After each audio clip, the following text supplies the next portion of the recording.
After 6 long years, the two geniuses behind Tengen Toppa Gurren Lagann and Kill la Kill are back with a feature film! Will it live up to that sterling legacy, or will it just be a burnout? Find out on today's episode of WIAGW! Go! I can't wait to get in there. I don't know what I'm gonna do, but I am gonna get in there!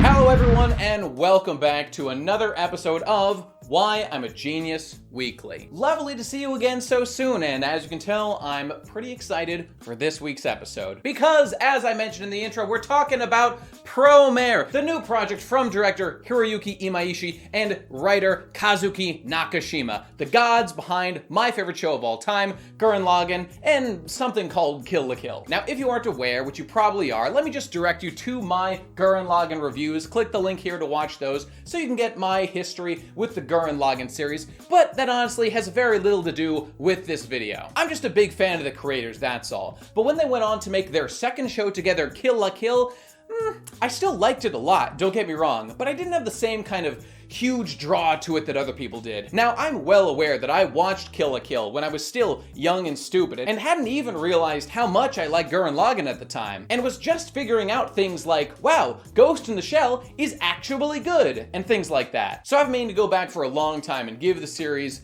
another review with my developed brain. And to those wondering, of course, the movie Promare that has just been released in theaters in the United States that I went to see. This project leans more towards the Kill la Kill side than Gurren Lagann, in my humble opinion. Which perhaps means that this dichotomy we all had in our minds of the directorial direction leaning one way or another wasn't exactly the split that we all perceived. Perhaps it was simply an evolution in the development style of those creators from Gurren Lagann to Kill la Kill, onto Promare and beyond.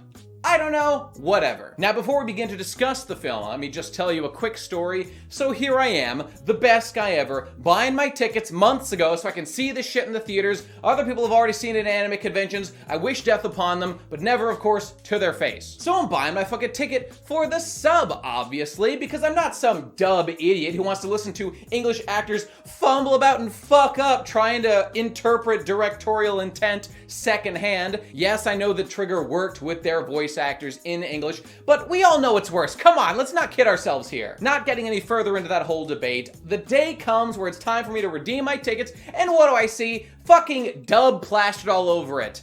Well, what the fuck? I bought the sub one. What happened here? I guess I'll just go eat my own ass and watch the fucking dub. But then a miracle happened. I get to the theater and it's the sub. I don't know what the fuck happened. There was some mix-up, but thank God I got to hear those beautiful moon words tickled so pleasantly into my ear, and all was well, and I saw the movie as God intended. I will be spoiling the entire movie because that's what I do here. Eat it. So let's get to it. What can you say about Promare? Promare is a movie about firefighters. Specifically, there has been a world calamity in the world of Promare where people have burst into flames spontaneously and are causing a ruckus, fracas, fuckus, and these folks are known as the Burnish. 30 years before the plot begins, these folks first emerge and they have caused a paradigm shift in the world's population, where now we've got superpowered firefighters who are kind of the most important people on the planet to deal with the Burnish threat. That's where we meet our lead character, Timos, whatever, man. He's Kamina 2 in every possible way. I mean, just look at this guy. He looks like a retarded Sonic OC version of Kamina. He's brash, he doesn't listen to anybody. He's got beliefs that he can save everybody and nobody has to die. He's a dreamer and an idealist and a survivor. Although maybe that doesn't quite describe Kamina exactly. But above all, he's a passionate firefighter man, and his commitment to the burning rescue firefighter squad of Promare City, or whatever the fuck it's called, Promopolis, something like that, it gives his life purpose, and he's damn good at it. There's a cast of characters that are his fellow firefighters, and basically, they just get the fuck to it, fighting some dope-ass geometrical looking fires. Because it's interesting to note that the fires in Promare are animated in a very unusual way. Really, the whole movie is. It's a very interesting progressive mix of 2D classical animation and CG. And I think it's fair to say that this is the most interesting, stylistic, unique 3D CG movie I've yet seen, and it is used to great effect. I absolutely love the weird geometrical styles of everything. The fire, like I said before, but also like particle effects, the warp portals that appear later in the movie, all kinds of stuff. Just has such a perfectly angular design to it, and it really satisfies the old autism. But for one more point of comparison, it really reminds me of the Arc System Works style of animation in Guilty Gear and the Dragon Ball FighterZ game. Pretty dope. And I'm just gonna tell you right now, this movie was a vehicle for the animation above all. That I feel confident in saying. Because ever since I first heard this movie announced, I was there for the literal worldwide announcement at Anime Expo years ago. Check me out right here. And I heard it was an Imaishi and Nakashima project, like Kill la Kill and Tekken Toppa Gurren Lagann. I thought to myself, this is something I gotta see. So we'll get to that, and we'll see if that fulfills our hopes and dreams. So as the plot progresses and some fires are fought and Gallo's doing some cool things with his bros, we meet the Mad Burnish. And what these guys are ostensibly the defenders of the Burnish, because as I said before, the Burnish are people who just develop these fire powers, which seem to originally stem from like frustration with life or like the daily pressures of society or something, but nothing's ever really done with that, so I don't know, maybe that doesn't matter at all. In any case, in present times, it looks like just random people have fire Burnish powers, and that's that. And those people start fires, and our fire boys have to contain them and lock the Burnish up and put them in jail, and the Mad Burnish say, that's fucked up, bro, you can't do that. And so while the opening fight happens, we learn a little bit of information about the justification, which is that the Burnish must burn in order to live. This is what's said by the leader of the Burnish to Gallo during their opening fight. Now this was a very promising thing for me to learn at the beginning of the movie, because I'm always afraid with a new anime project of any kind, exactly how little information and how slowly is the plot going to progress. Are they going to hold all important information to the very end of the story? Because we all know that's basically how a story works. Some information has to be doled out a little bit at a time to get to the end, and you want to do it in a satisfying, even way, which this movie very much did, so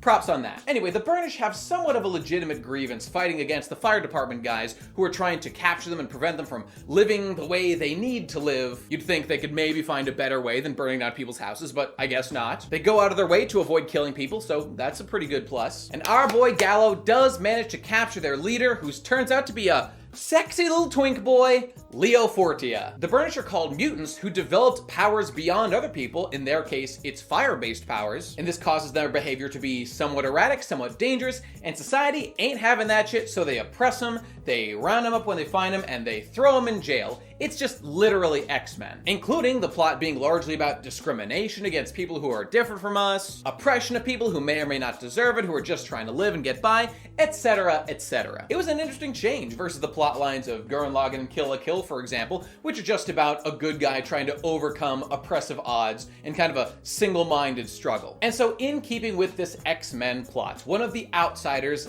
Gallo in this case, who fights against him, he begins to develop sympathies when he sees how the Burnish live. He sees that they're human just like him. They love, they grieve, they die. And so he goes and he takes it up with the big man himself, the governor, big dick on campus, 𝙏𝙧𝙧𝙞𝙬, a man who apparently saved Gallo's life before the movie began. How nice. Who also apparently developed all the technology that is used to fight against the Burnish now. What an amazing guy. He's also a billionaire, ladies. Get in on that. Or don't, I will. Fuck you. Now, I don't know about you guys, but when I first saw the character design of 𝙏𝙧𝙧𝙀, I just thought to myself, that guy's actually the real villain. And guess what? I was 100% correct. Guys, you can't make it so obvious with your character designs. It was so obvious by the fact that he has squinty eyes that he was gonna be the real villain. You can't do it. He's too smug, he's too tall, he's too mysterious. He was obviously gonna be the bad guy, which he was. Fuck you. Anyway, we additionally learned that one of the issues that the Burnish are fucking dealing with as a people is that they keep getting kidnapped and used for human experimentation. And Gallo's like, Nani? Which is why he goes and talks to 𝙏 to begin with. Turns out what's happening is the Burnish are being used and their fire power is being extracted from them to power a warp generator. That's right, ladies and gentlemen, a warp fucking generator to use to teleport across space and time to Alpha Centauri, the fucking other planet that's somewhere in like space, somewhere nearby, I think. But why? Why is that being done? I'll tell you fucking why. It's because the center of the fucking Earth is going to explode! Yes, that's right. As of 30 years ago, when the Burnish burnish first appeared, the core of the planet has been rumbling and bumbling along with the burnish's very souls and is going to destroy the planet in 6 months if they don't leave now. And so 𝙏 developed a plan to save only 10,000 human beings. It's as many as he could save. He wanted to save more, he just couldn't do it. So he built a ship that could travel through the stars and start a new life on another planet, but he needs warp technology in order to get to the planet to save some fraction of humanity. So he has a good motivation, 𝙏 Forsythe, for doing human experimentation, for killing the burnish in this pseudo-noble sacrifice kind of thing. And it explains why he hasn't told anybody about it, because only 10,000 people can come, so logically consistent, but geez, pretty fucked up situation, bro. Well, cutting right to the chase, there's a couple squabbles, Gallo gets captured, Theo gets almost killed, blah blah blah. Cutting through all that, there's a final battle between all these forces coming together. There's a subplot with a fellow firefighter of Gallo's named 𝙏 and her big sister Harris. 𝙏 is the Yoko of the movie. Harris is the nerd science person who has a change of heart and helps the good guys in the end. That's part of this too, but ultimately what really matters is there's a big ass mech fight between Gallo and Theo who team up to battle against 𝙏. And why do they do it? It's because they learn a secret. 𝙏, in fact, stole everything he had, all his technology about fighting the burnish, as well as the warp technology they're gonna use and all that crazy shit. It was developed by this other guy, Promare or something, whatever. He's like a plot device scientist man who's introduced late in the movie to solve all these problems and answer all our questions, because he was actually murdered by 𝙏, but luckily his mind is preserved in a digital computer. Hooray! And he breaks it down for us. Okay, you ready to learn what the burnish are? Here's what the burnish are. The burnish are people who are in contact, I believe psychically, with the Promare. And what the Promare are fire elemental-esque creatures that are the kind of weird purple geometrical looking flames that the burnish produce. Okay, right? So the core of the Earth, right, is all rumbling and bumbling. Turns out that's because the Earth itself is on a dimensional overlap with another fucking dimension, and that is causing the core of the Earth to rumble and bumble and explode soon, and it's also bringing the Promare alien life forms into our world to connect with some of our humans who are like attuned to it or whatever, and they get fire powers. They are the burnish. That's what's going on. And I forget if the doctor at that point had a solution for the whole exploding core of the Earth thing, but he did say that if they activate the warp, all those burnish that are being human experimented on to make energy, that is going to exacerbate the center of the core, and the Earth will fucking explode, and everyone will die, no one will live, so they need to stop 𝙏. His plan won't work. And to do so they can fight together, he gives Gallo and Theo the combined double fighting mech 𝙏𝙧𝙀, which they changed the name to. It's a big joke. It's pretty funny. I like it. So those two pilot the mech combined, Gallo being the actual pilot of the machine, and Leo using his burnish powers to generate energy to power the thing. But there's a key thing that's going on here, because unlike the generators that are extracting the life force from the burnish to power the warps, that's using a particular type of technology. The thing that powers the 𝙏𝙧𝙀 is a generator that works in harmony with a burnish's power. Kind of like spiral energy or just like electricity. It's working in a symbiotic relationship, causing a positive effect, not runaway flames that are killing everybody. So that's interesting. And oh boy, do I love it. There's a big mech fight that happens between the 𝙏𝙧𝙀, aka the Gallo de Leo, the Leo de Gallo, whatever, and a sick mech that 𝙏 pulls out that's like a terraforming machine and is super fucking cool. Actually, all the weapons that thing pulls out are specifically tools that would be used for terraforming the planet they were planning on settling. He has like a gun that generates sand. It turns whatever it hits into like dirt that they can use for farming or whatever. It's got like a water vein finding gun that can dig down into the earth and find water veins. It's got like a heat shield for deflecting against solar flares or something.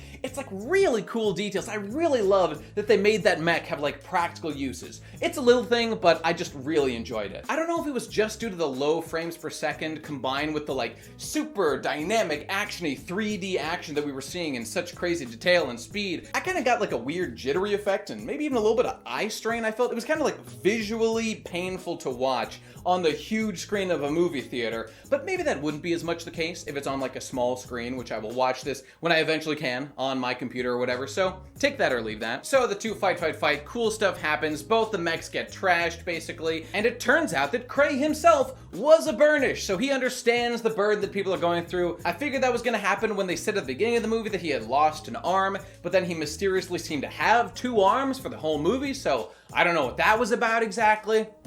So this just seemed like the only thing that could like fill in that gap. It is said that the burnish can heal their bodies through the flames or whatever, so there you go. So okay, after the fight, things are in bad shape. We're hitting critical mass. Fire's taking over the whole fucking planet. It's been an insane ordeal for everybody. What are we gonna do? We're all gonna die. But then it hits our boys. We'd previously seen positive examples of the Burnish's energy, using the fire to protect people, not to hurt people, and to power the Deus Ex Machina. We know how powerful Leo is. He's kind of the baddest badass in the entire movie. More so than Gallo even, I would definitely say. Leo fucking rocked this movie. And finally, the brilliant idea hits him. Okay, here's what we're gonna do. We are going to burn out the whole planet with our burning spirit. Uh-oh, that doesn't sound good, but this is the gist. The only way that we can get rid of this burnish inferno that's roasting the core of the planet and the surface of the planet is we have to let this urge, this burnish urge to consume things in flame, be fully satisfied. Basically, up to this point, the Burnish have been blue-balled for 30 fucking years, and they need release, and we're gonna give it to them. So the Burnish all over the planet, Gallo, every single person, they all get consumed in some kind of positive energy bullshit. The whole planet turns to flame, and they themselves make the Gallo de Leon, which is like the bigger Gurren Lagann version of the mechs. It was a pretty cool moment. I don't know, I liked it. Maybe you'd like it too. Remember Gurren Lagann? I remember Gurren Lagann. And the whole planet turns to this kind of healing positive flame. I don't really get it, but I guess it just is a metaphor or something. Awesome! And so with that, the Promare, the fire entity boys from another dimension, they are satisfied. And they finally take their leave from the human race and depart back to their own dimension, seemingly. So this resolves the final conflict. There's very little said after that. They all just kind of shake hands and say, we're gonna work together and clean up the world. It's a bright future ahead, boys. There we go. And that's the story of Promare. So, what do we think of Promare and its themes? Well, I had a couple of thoughts. One of the great things about the showing was that there was a question and answer session after the movie with Imaishi. Nakashima was not there, notably. Guess he doesn't really like to be in front of the camera. I think they had, like, the character designer, a bunch of people. It was cool. I actually tried to film this part of the movie. I figured the people wouldn't care because the movie was already over. But I did in fact get chewed out and forced to delete the recording on my phone by movie theater staff. Sorry about that, guys. Please don't ban me. One thing that Imaishi brought up was how he was interpreting what Nakashima had told him about how he was conceptualizing and writing Promare. He brought up the fact that Tengen Toppa Gurren Lagann had been written with one primary theme, the drill. Kill la Kill had another primary theme. That was clothing. And Promare has another primary theme, and that is fire. And it was purely Nakashima's idea to have these kind of living embodiments of flame. And so through that lens, I think I can see what Nakashima was getting at. I think this is a movie at its core about acceptance, about different people and different species coming to understand each other and learning to live in harmony as opposed to in adversarial relationships. There's of course the initial layer of the firefighters of the burning rescue versus the Burnish and the Mad Burnish, and how they fight over, we want to burn, we want to stop you from burning, rah, rah, rah, which is of course also reflected with the urges of the Promare themselves that fill the Burnish with this desire. They just want to live in their existence and to burn, because what does a fire do? It burns. A fire cannot stand still. During the interview session, another thing Imaishi said was that the way that you draw fire, the way that you can depict fire in animation,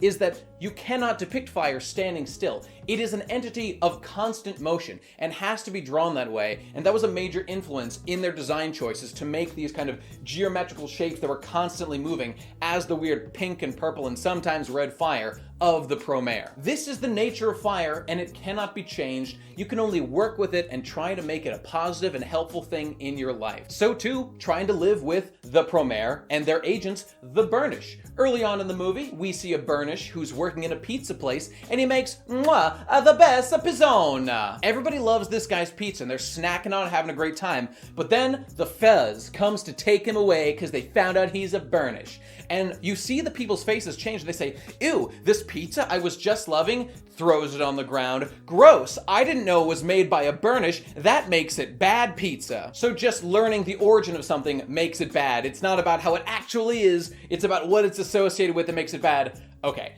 as you can see, these themes are far from subtle. These are in your face, primary focus of the movie, so clear what it's about, but I think they're interesting, and I think they're good, and I'm with it. Of course, this idea culminates in Leo and Gallo working together, piloting their mech simultaneously. Oh, it was a glorious time. And the ending of the movie really reminded me of Eureka 7. Not only do two different kind of species people work together, the Promare through Leo and Gallo in piloting this mech and doing cool shit, just like Eureka 7, at the end an alien race that was kind of fucking with the Earth departs to another land and probably will never come back, just like Eureka 7. Kind of the same shit. But let's get down to it, lads. I've really talked about most of the interesting themes of the movie that I enjoyed. I could talk more about how I love the animation, found it to be interesting, and I liked how stark things were. In that way, it really was very Kill La Kill-esque. That was definitely the closest thing to it in a design sense. I could go on and on about examples like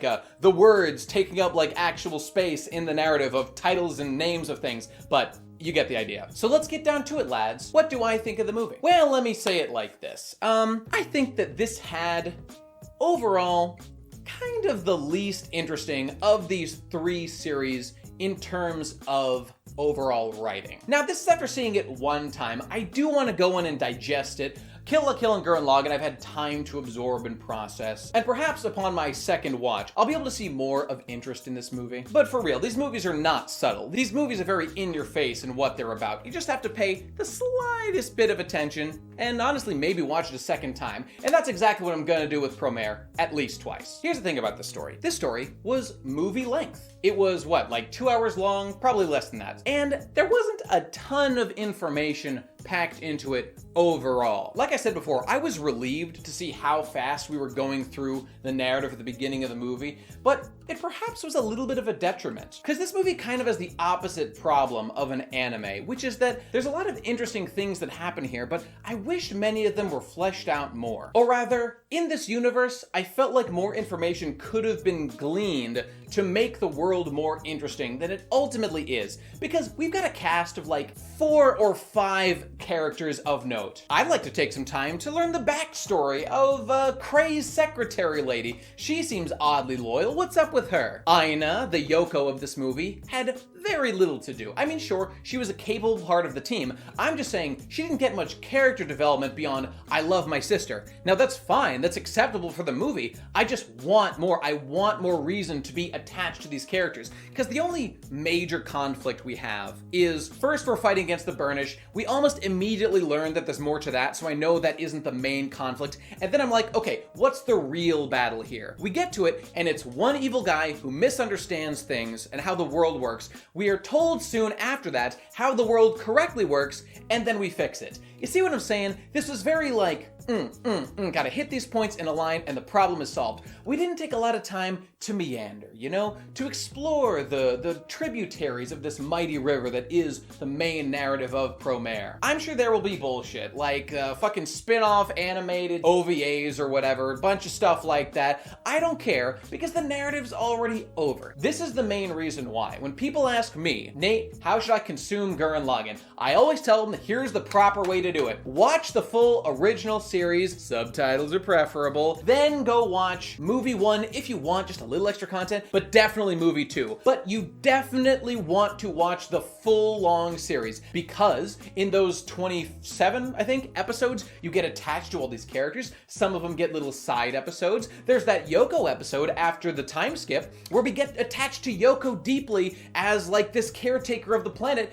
when she finally develops her own identity. Aina didn't get a chance to develop her own identity in Promare, and I really wish she had. Am I making myself clear here? I think my point is that we're missing elements of note to make me really passionate about this story. And I'll also say that I just didn't feel as much of a climactic sense of Coom as I did in both Gurren Lagann, I mean, it's my favorite show of all time, so obviously, and also Kill la Kill. Yes, we do a planet-wide, big, emotional, we're allowing all the Burnish to fulfill their obligation, to fulfill their blue balls and release at last. that I was on board with and I enjoyed very much. It just didn't feel as impactful. And you know why? It's cause the Promare are other characters who we don't really care about. They're nameless entities that they try to get us vaguely attached to as like, ooh, there's these like pure childlike creatures. We hear the laughter of children when we hear Promare around. That's what we're supposed to be like, ooh, I like these guys. I'm positively disposed towards them now. But the fact of the matter is,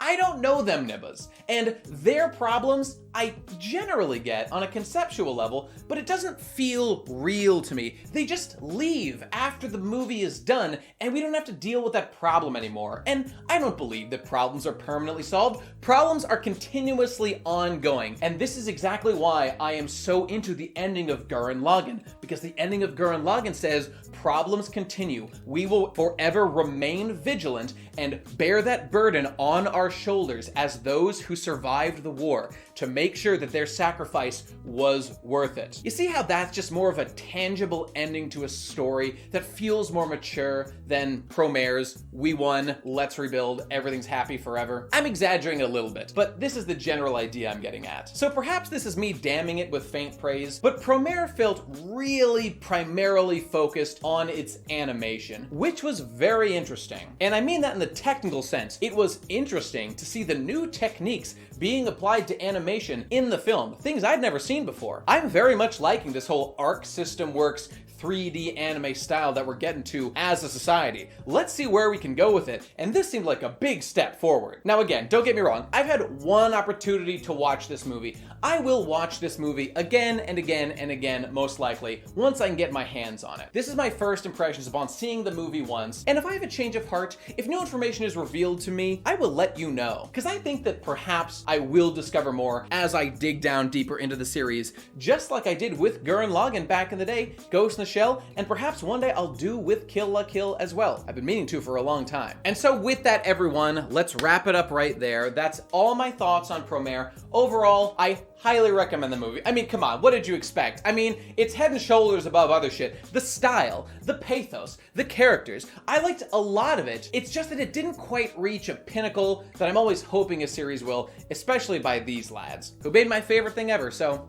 what can you do? I say this all the time, but I've really discovered about myself more and more that I love the style being applied here, but one of the main reasons I gravitate to anime so much is because I love the writing style. Maybe it's a Japanese thing, maybe it's an anime genre specific, maybe it's just a shonen thing in general, and I've got the soul of a hot-blooded young boy who wants to become a hot-blooded young man still within me. And with only 2 hours to work with, there could have been a couple more highlights in the writing department to fully satisfy me. I appreciate the meta jokes, I get them, Deus Ex Machina, very funny, but I just wanted a little bit more on that front. So overall, I'm gonna give this movie a 8 out of 10. That's where I'm at. And on that note, everybody, thank you for checking out this bad boy right here. Let's go check out some packages. Transition. Hey everybody, why don't you send me packages to the address listed down below so I can open them up here on the show. Let's get to it. The one and only package that we'll be opening today is this piece of cardboard right here. Let's see what it has for us. Okay, looks like we've got a letter back here that says, Dear Beefy Anime Glasses, here's a manga recommendation. Ame to Hare no Kaze no Tabi, English, Rain and Sunny's Journey of the Wind. Okay. It's short, 14 chapters long, and very sugoi kawaii desu ne. And you have an exclamation point upside down at the beginning. That's a Spanish thing, so learn things. Deserves an ONA, original net animation, at least. Thanks from a retarded man-child. Rain and Sunny's Journey of the Wind, Ame to Hare no Kaze no Tabi. Well, that's cool. Thanks for the recommendation. 14 chapters. That's digestible shortly. Thanks for sending it, fuckface. Hey, you, send packages too. I bet you've been thinking about it. I bet you've been thinking about writing me a letter and sending it to the P.O. box listed in the description. Do it, or I'll yell at you on next week's WIAGW! I can't wait to get in there. I don't know what I'm gonna do, but I am gonna get in there! Hey everybody, if you like what I'm doing here, how about supporting the show? I'd very much appreciate it on patreon.com/bestguyever, or alternatively, my Subscribe-Star link. Both of those links you can find in the description down below. You donate to those, I would be very much helpful. They are how I can stay alive. $1, you can join my Patreon Discord.